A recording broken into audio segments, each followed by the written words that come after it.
Next question over here. Hi, yes. My name is Patrick. I'm a student at Centennial College. My question is, in Islam it says, Jesus Christ, peace be upon him, is not the Son of God. When we are all children of Allah and born of mother and father, for he is only born of a mother, why is he not the Son of God? Brother Patrick asked a very good question, a very important question. He said that why in Islam is Jesus Christ, peace be upon him, not considered as Son of God? When we all are children of God, he being born of a virgin woman, all the more reason should be. See brother, if you tell we are children of God, in that way I've got no problem at all.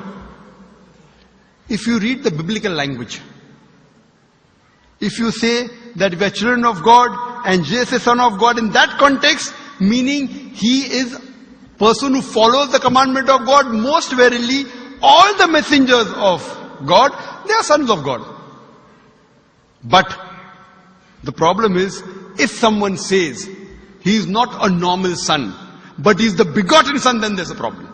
Because if you read the Bible have got sons, the God has got sons by the tons. If you read the Bible, Adam is son of God, Ephraim is son of God, Israel is son of God. It's mentioned in the book of Romans, chapter number 8. All those who are led by the Spirit of God, they are sons of God. That means if you follow the commandment of God, you're a son of God. I've got no problem with that phrase at all. But today, that phrase has been misunderstood. For example, if a young son asks me a question, I said, Beta, son, it's a very good question. He won't mind because I'm elderly, But if I say that begotten son, that means I'm insinuating him. Maybe he'll punch me. Fine. So what do you realize? That using the phrase son of God, in the context that we are children of God, we have no problem. So in that context, all the human beings who follow the commandments of God can be called children of God. No problem. But what the Christian says, that no, Jesus Christ, peace be upon him, is not a normal son. And he quotes Gospel of John, chapter number 3, verse number 16. For God so loved the world that he gave his only begotten son. Whosoever believeth in him shall not die but have everlasting life. Correct, brother? So do you believe Jesus is the begotten son of God? I do. You believe, fine. Now this verse which I quoted, Gospel of John, chapter number 3, verse number 16, it's from King James Version.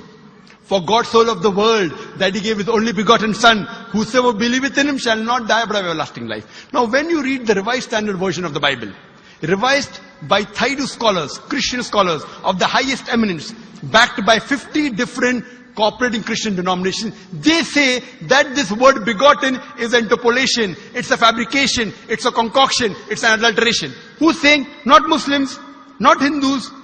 Thaidu Christian scholars of the highest eminence in the Revised Standard Version of the Bible, they say begotten is an interpolation.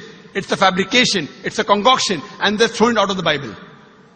So if you say Jesus is Son of God, like Adam, like Ephraim, like Israel, I have no problem.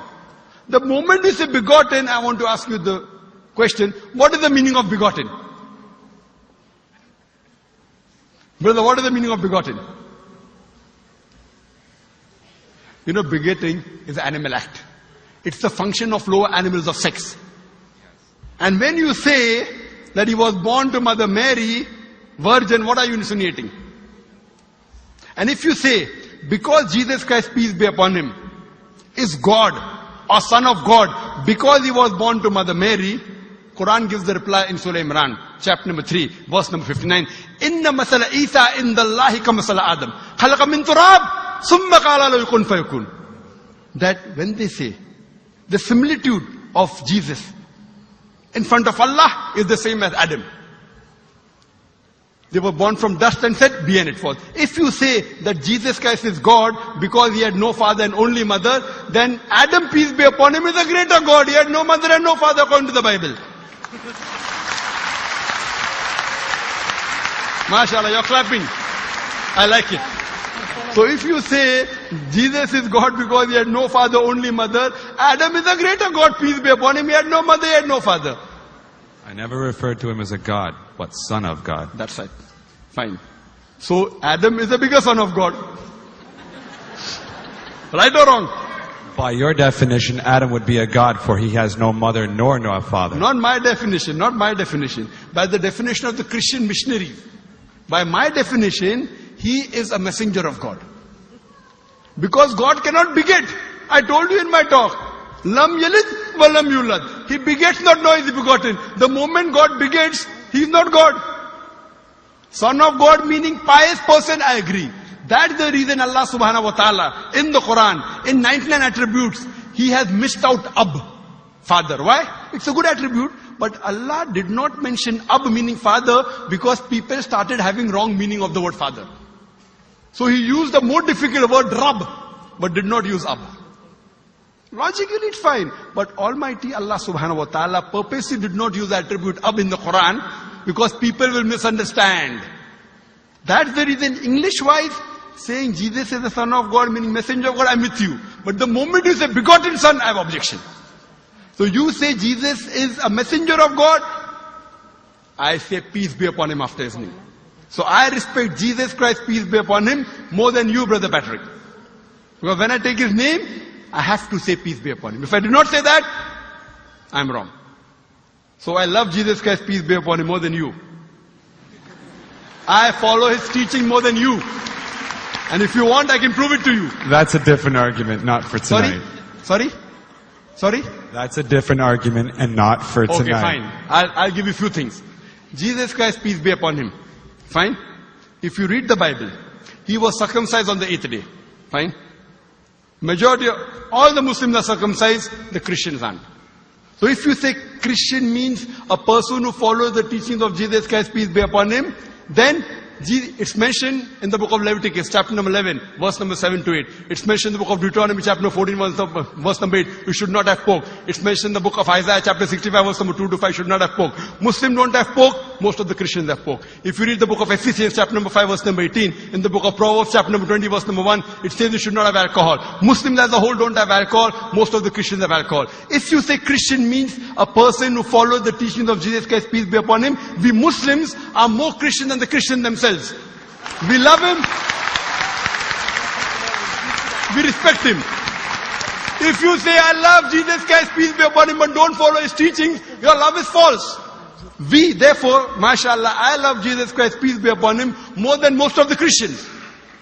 Because I follow his teachings, I respect him, I revere him. And Jesus Christ also said, in the Gospel of John, chapter number 16, verse number 11 to 14, I have many things to say unto you, but ye cannot bear them now. For he, when the Spirit of truth shall come, he shall guide you unto all truth. He was talking about Prophet Muhammad to come. So Jesus Christ, peace be upon him, said, you have to believe in the last and final messenger, Prophet Muhammad sallallahu alaihi wasallam. So even that way I'm following Jesus Christ, peace be upon him. I believe in Prophet Muhammad. Do you believe in Prophet Muhammad as the messenger of God? I do. MashaAllah. Now you're more closer to... Allahu Akbar. Allahu Akbar. Subhanahu wa ta'ala. Now he wants to say the Shahada, and then we will move on saying Ashhadu an la ilaha illallah wa ashhad an Muhammad Rasulullah. Rasul Allah. I'm more excited than him. Allahu Akbar. Allahu Akbar. Allahu Akbar. Allahu Akbar.